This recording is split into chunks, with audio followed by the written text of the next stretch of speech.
It's morphin' time! Pterodactyl. Hi there, this is Datila with Rangers of Wrestling bringing you It's Wrestling Time for Monday Night Raw post show.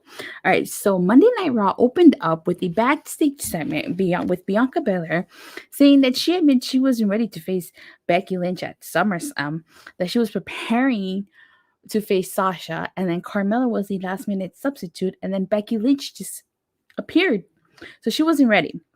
And then she said that she's always liked Becky and thought she was cool, and that no match is bigger than the Raw Women's title. And so then after this, we had a Becky Lynch segment that's saying that she wasn't around to stop Bianca Belair. And she said that she did 24 push-ups after she gave birth. I think that's highly impossible, as after you give birth, I heard that you had to recuperate. So yeah, I'm not buying that for 1 second. But what I liked about this is that these two segments actually led into the first match of the night, which was a Raw Women's title match. It was Bianca Belair versus Becky Lynch. So the match was a great match. Very good match. I absolutely liked it. But I knew since it was the opening match that we might have a screwy finish, or there might be a rematch down the road. So Becky Lynch took the turnbuckle off, and Bianca went face first. And then she grabbed the hold of the tights, allowing her to pick up the victory. So I knew something like that was going to happen. Steve Callahan saying blah. But overall, like I said, this was a really, really good match. Really liked it. After this, we had a Rey Mysterio segment in the back. He was basically talking about Austin Theory, saying that he was arrogant and disrespectful, and that he's proud of Dominic for standing up to him, and that he didn't get to where he was at without showing people that they can't make a name off Rey Mysterio. The Big E turned heel, no, maybe, and that Austin Theory then shows up and says that he didn't get a selfie with him, but he will after he beats him tonight.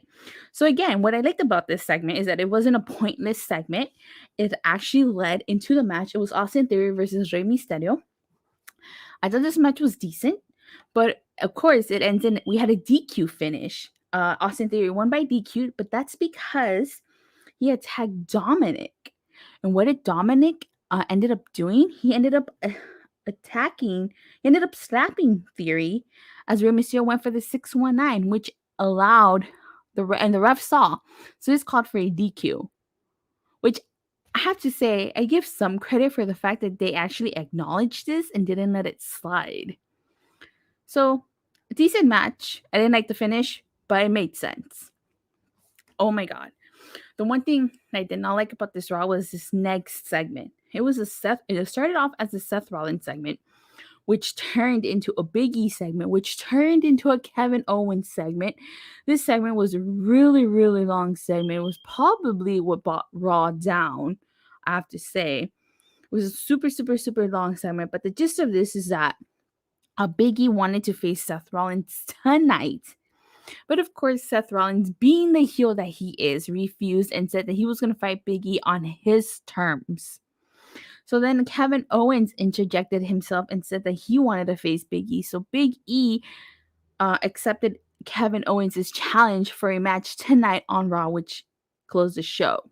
Again, this segment was really, really long. It was a lot of talking, a lot of back and forth.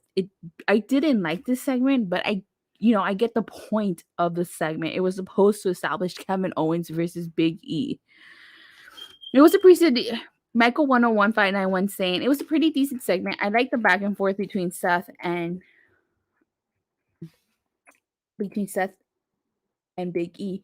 Well, yeah. I didn't like it. I just thought it was just too long. You should see my whole notes on this. Right there. That's the whole notes that I have on that. Just that one segment. It was crazy. All right. So then after this, we had a promo for Veer Mahan, and it just said coming soon.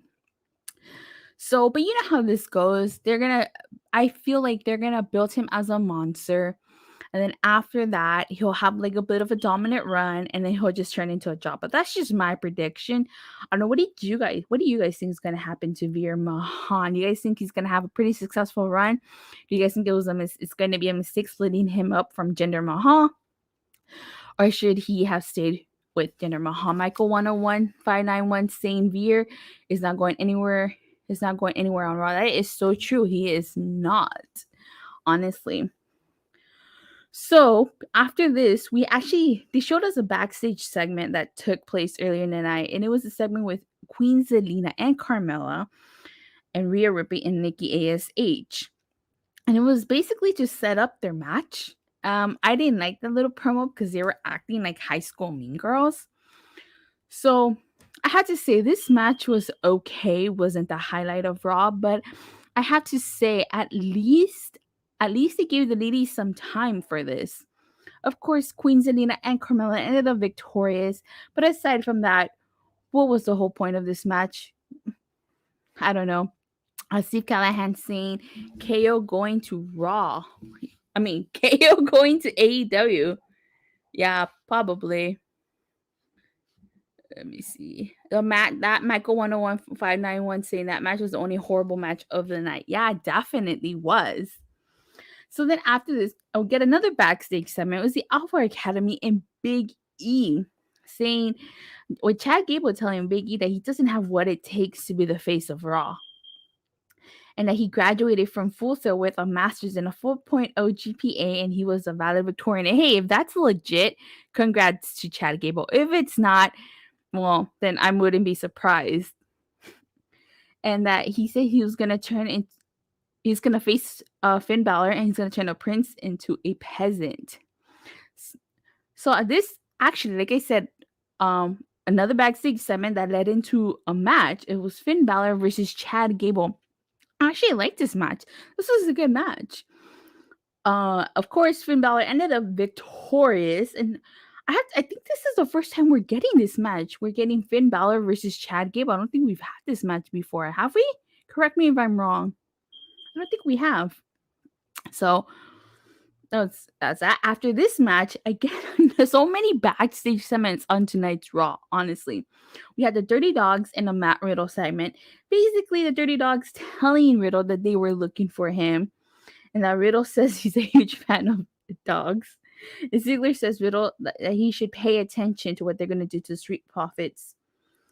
And the Dirty Dawgz mimic the Street Profits by saying, "We want," and just stop right there. Again, though, this segment led into the Dirty Dawgz versus Street Profits, which was a decent match. I actually was enjoying the match. The Dirty Dawgz ended up victorious because almost came out to distract the Street Profits like he did last week.